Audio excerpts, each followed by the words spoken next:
Hello friends, welcome to మా honey home. ఈరోజు వీడియోలో మీకు సూపర్ టేస్టీ రెసిపీ చూపించబోతున్నాను. అదేంటో కాదండి, గోంగూర పచ్చి రొయ్యలు. నేను ఇంట్లో ఎక్కువగా చేసే రెసిపీ అనమాట. చాలా చాలా బాగుంటుందండి పచ్చి రొయ్యలు గోంగూర కాంబినేషన్ అయితే. ఒక్కసారి గోంగూర రొయ్యలు నేను చేయబోయే పద్ధతిలో చేసి చూడండి, చాలా బాగుంటుంది. ఈ కూర అయితే ఇంట్లో వాళ్ళందరికీ ఖచ్చితంగా నచ్చుతుంది. సో ఇంకా లేట్ చేయకుండా వీడియోలోకి వెళ్ళిపోదాం. తయారు చేయే విధానం చూసేద్దాం.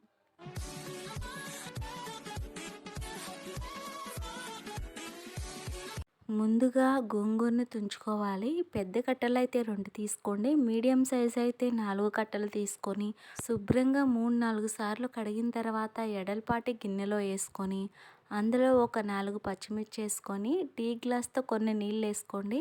కొద్దిగా కల్లుప్పు వేసుకోండి. కల్లుప్పు లేకపోతే కనుక మీరు సాల్ట్ అన్న వేసుకోవచ్చు.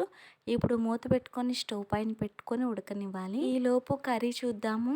1/2 కిలో రొయ్యలు పైన పొట్టు తీసుకొని కాస్త ఉప్పు వేసుకొని శుభ్రంగా కడిగి పెట్టుకోవాలి. ఉప్పు వేసి కడగడం వల్ల మనకి నీచు స్మెల్ అనేది రాకుండా ఉంటుంది.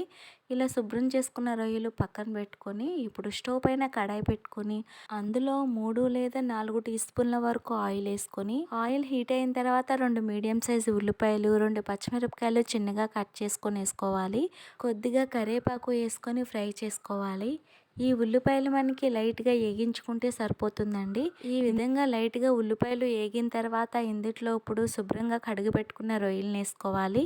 రొయ్యలు మొత్తాన్ని వేసుకున్నాక ఒకసారి కలుపుకొని మంట మీడియం టు హైలో పెట్టుకొని మూత పెట్టుకొని మధ్యలో కలుపుతూ ఉండాలి అడుగంటకుండా. రొయ్యల్లో నుంచి నీళ్లు ఊరి ఆ నీళ్ళన్ని ఇంకిపోయి రొయ్యలు కూడా బాగా దగ్గరగా ఉడికి నూనె సపరేట్ అయ్యేంత వరకు వేయించుకోవాలి. చూసారు కదా, ఉల్లిపాయలు రొయ్యలు కూడా మనకి బాగా ఏగిపోయాయి. మనం ఉల్లిపాయలు కొంచెం లైట్గా ఏగిన తర్వాతనే రొయ్యలు వేసుకున్నాము. రొయ్యలతో పాటు ఉల్లిపాయలు కూడా చాలా చక్కగా ఏగిపోయాయి. ఈ విధంగా ఫ్రై చేసుకున్న తర్వాత ఇందులో ఇప్పుడు టేస్ట్కి సరిపడా ఉప్పు, 2 టేబుల్ స్పూన్ల కారం, 1/2 టీ స్పూన్ పసుపు, కారం మీ టేస్ట్ని బట్టి వేసుకోండి. ఇప్పుడు అంతా కలిసిలాగా కలుపుకోవాలి. మనకి గోంగూరలో పులుపు ఎక్కువగానే ఉంటుంది కాబట్టి అంత కారం అనిపించదు. పచ్చిమిరపకాయలు కూడా మనం కాస్త ఎక్కువగానే వేసుకున్నాం కాబట్టి కారం సరిపోతుంది. లేదా మీరు కారం ఎక్కువగా తింటే కనుక మీ టేస్ట్కి సరిపడా కారం అనేది వేసుకోవచ్చు. ఇలా కలుపుకున్న తర్వాత ఇందులో ఇప్పుడు ఒక గ్లాస్ నీళ్ళు వేసుకున్నాక ఒకసారి కలుపుకొని ఇప్పుడు మూత పెట్టి కాస్త దగ్గరగా ఉడికించాలి. ఇప్పుడు గోంగూర చూద్దాము. గోంగూర ఈ విధంగా మెత్తగా ఉడికిన తర్వాత స్టవ్ ఆఫ్ చేసుకొని పూర్తిగా వేడి చల్లారిన తర్వాత పప్పు గుత్తితో మెత్తగా రుబ్బుకోవాలి. గోంగూరలో ఉన్న ఈ నీళ్లు పక్కకు తీసుకొని రుబ్బుకుంటే కనుక త్వరగా నలుగుతుంది మెత్తగా. తర్వాత ఆ నీళ్ళు మళ్ళీ యాడ్ చేసుకోండి. ఈ విధంగా గోంగూర మెత్తగా రుబ్బుకున్నాక పక్కన పెట్టుకొని ఇప్పుడు కూర చూద్దాం.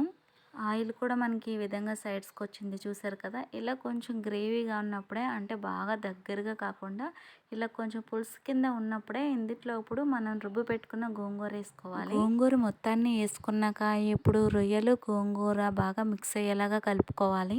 ఈ విధంగా రొయ్యల్లో గోంగూర బాగా కలుపుకున్న తర్వాత ఇప్పుడు ఒక్కసారి మూత పెట్టుకొని సిమ్ ఫ్లేమ్లో ఒక 2-3 నిమిషాలు ఉడికించండి. మరి ఎక్కువసేపు ఉడికించొద్దండి. గోంగూర వేసిన తర్వాత మరింత తిక్కుగా అయిపోతుంది కాబట్టి మనకి త్వరగా అడుగంటేస్తుంది. 2-3 నిమిషాల తర్వాత మూత తీసుకొని చూస్తే చూసారు కదా, నూనె మొత్తం ఇలా పైకి తేలిపోయింది. మనకి ఇంకా ఈ కర్రీ రెడీ అయిపోయినట్టే. ఫైనల్ గా ఈ కర్రీని పోపు పెట్టుకుంటే ఇంకా టేస్టీగా ఉంటుందండి. 2 టేబుల్ స్పూన్ల ఆయిల్ వేసుకొని అందులో 1/2 టీ స్పూన్ జీలకర్ర, ఒక 6-7 వెల్లుల్లి రెబ్బలు చెదగొట్టుకొని వేసుకొని 2 ఎండుమిరపకాయలు తుంచుకొని వేసుకొని కొద్దిగా కరివేపాకు వేసుకొని ఫ్రై చేసుకొని పోపు వేగిన తర్వాత గోంగూరలో వేసుకుంటే సరిపోతుంది. మనకి ఇంకా గోంగూర రొయ్యల కూర రెడీ.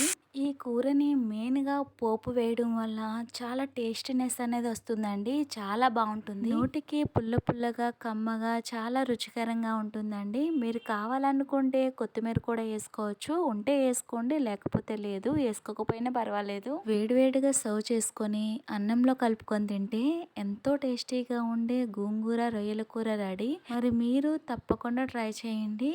ఈ వీడియో కనుక మీకు నచ్చినట్లయితే లైక్ చేయండి, షేర్ చేయండి, సబ్స్క్రైబ్ చేయండి. Thank you for watching.